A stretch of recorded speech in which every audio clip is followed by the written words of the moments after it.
તો આદિવાસીઓમાં ભાગલા પડાય, બેધારી નીતિ તો કોઈ કઈ જ ન ચલવી લેવાય. આ બેધારી નીતિ સરકાર જ કરી રહી છે. સરકારના કેટલાક અધિકારીઓ પોતાના સ્વાર્થ માટે કે આ જમીન 400-500 એકર જમીન છે એ ખાલી કરાવી અને અહીંયા પ્લાન્ટેશન કરે, પ્લાન્ટેશન કરે એટલે તમને ખબર છે કે એમાં લાખો રૂપિયાનો ખર્ચ થાય, એને એમાં કેટલાક ટકાવારી જોતા હોય, બીજો કોઈ મતલબ નથી આમાં. મનસુખ વસાવાનું આવો રૂપ તમે ક્યારેય નહીં જોયો હોય. ભાજપના નેતાઓ, વન મંત્રીઓ, તમામને આદિવાસી સમાજના ખેડૂતો માટે મનસુખ વસાવાએ હવે સવાલો પૂછી લીધા છે. શું છે સમગ્ર મામલો, એની વિગતે ચર્ચા કરીશું. નમસ્કાર, હું છું ઉજ્જવલ અને આપ જોઈ રહ્યા છો નિર્ભય ન્યૂઝ. છેલ્લા 2 વર્ષથી ચાલી રહેલો અને છેલ્લા 25 દિવસથી સતત ચર્ચામાં ચાલતો આદિવાસી સમાજના ખેડૂતોનો જે ખેતરોમાં ખેડાણ કરવાનો મુદ્દો છે, આ મુદ્દાને લઈને હવે મનસુખ વસાવા ધરણા ઉપર બેસી ગયા છે અને મનસુખ વસાવાએ સવાલો કર્યા છે વન મંત્રી અર્જુન મોઢવાડિયા, એની સાથે સાથે નર્મદાના પ્રભારી મંત્રી પ્રવીણ માળીને, અને કહી દીધું છે કે આ આદિવાસી ખેડૂતોનો મુદ્દો આટલા સમયથી ચાલી રહ્યો છે, આ નેતાઓની જવાબદારી છે, પરંતુ કોઈ બોલતું નથી. વધુમાં સમગ્ર બાબતને લઈને જે દ્રશ્યો સામે આવ્યા અને મનસુખ વસાવા શું કહી રહ્યા છે એ પણ સાંભળી લઈએ. મારે તથા નાંદોદના ધારાસભ્ય ડોક્ટર દર્શનાબેન દેશમુખી પછી અમારા બધા જ આગેવાને આ આદિવાસી વિશ્વ દિવસમાં અલગ અલગ કાર્યક્રમમાં જવાનું હતું, પણ તે બધા જ કાર્યક્રમો અમે ડ્રોપ કરીને અમારા માટે અમે પ્રાયોરિટી આપી છે કે આ 14 ગામના આદિવાસીઓનો આખી જિંદગી અને જીવન નિર્વાહ સાથે જોડાયેલો પ્રશ્ન છે અને 20 વર્ષનો એમનો અધિકાર છીનવાઈ જાય છે અને એ લોકો ધરણા પર બેઠા છે, ત્યારે અમે એ બધા જ કાર્યક્રમો ડ્રોપ કરીને આજે એમના સમર્થનમાં અહીંયા બેઠા છે, ધરણા પર બેઠા છે. અને આ સાથે જોડાયેલા બધા જ લોકોને કહીએ છીએ કે માનવતાની દ્રષ્ટિએ આ ગરીબ માણસો છે, આ જમીન એમને છીનવાઈ જશે, તેમને જીવન કઈ રીતના જીવવું એ મોટો પ્રશ્ન છે. તો સમજો જરા. અને આમને કઈ આને કઈ અમારે કોઈ બીજું કોઈ સ્વરૂપ આપવું નથી. અમે આદિવાસીને કોઈ ઉશ્કેરતા પણ નથી, પણ આદિવાસીઓના હક અને અધિકારની વાત છે. તો એના માટે અમે આ લોકો સાથે, આદિવાસીઓ સાથે છે ને આદિવાસી એ બધા અમારા સમાજના જ છે.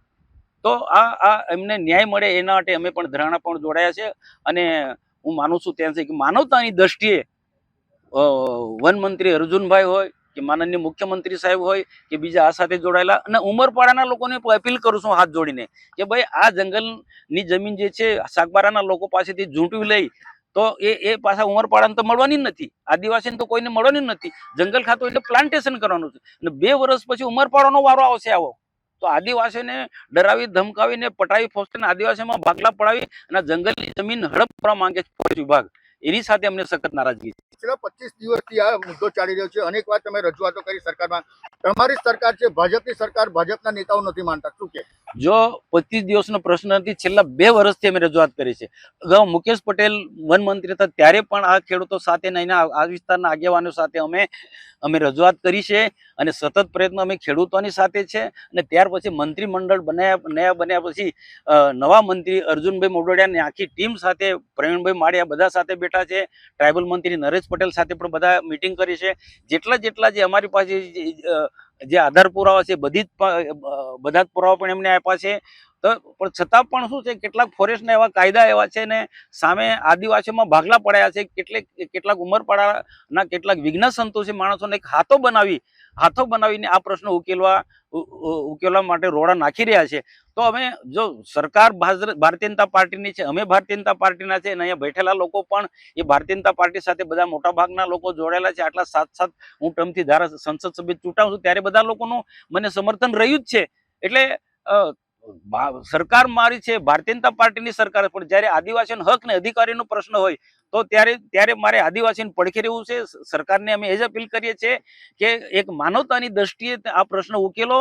આદિવાસીઓને જે વન વિભાગના લોકો જે SRP ને પોલીસના માધ્યમથી જે રંજાડે છે, આજે અહીંયા તમે જો આ ધરણા પર બેઠા મંડપ પણ નહોતા બાંધવા દેતા અને છતાં મારી હાજરીમાં આવ્યા પછી આ મંડપ બનાવ્યો. તો આ પ્રકારનો જુલમ તો ના હોવો જોઈએ. અમે ન્યાયની વાત કરીએ છીએ, આદિવાસીના હક ને અધિકારની વાત કરીએ છીએ.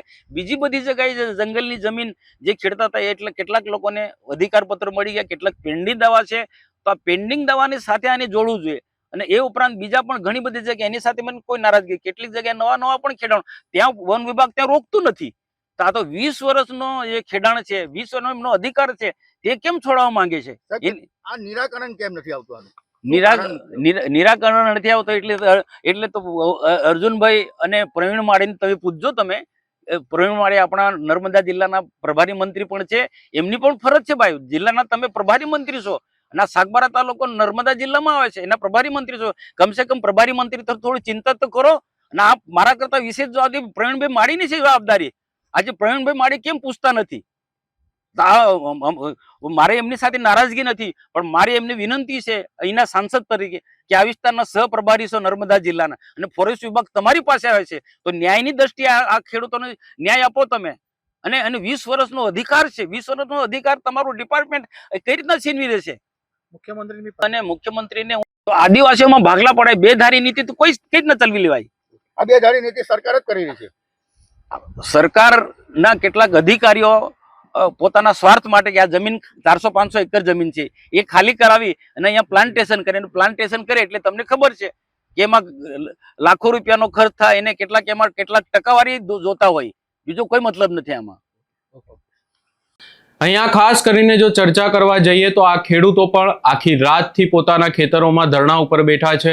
ગઈકાલે પણ આ વનકર્મીઓ સાથે આ આખી બાબતને લઈને બબાલ થઈ હતી ને હવે મનસુખ વસાવા પણ ધરણા ઉપર બેસી ગયા છે અને ભાજપના નેતા અને તંત્રની સામે જ પડી ગયા છે અને આદિવાસી સમાજના ખેડૂતોને ન્યાય મળે એવી જ સીધી માંગ છે. હવે એ પણ જોવાનું રહેશે કે આગામી સમયમાં આખા મુદ્દાને લઈને શું થાય છે. સરકાર દ્વારા, તંત્ર દ્વારા કોઈ નિવેદન આપવામાં આવે છે કે નહીં. આ સમગ્ર બાબતે તમારો શું અભિપ્રાય છે એ અમને કમેન્ટ કરી જરૂર જણાવશો ને અમારી ચેનલ નિર્ભય ન્યૂઝને લાઇક, શેર, સબસ્ક્રાઇબ કરવાનું ભૂલશો નહીં.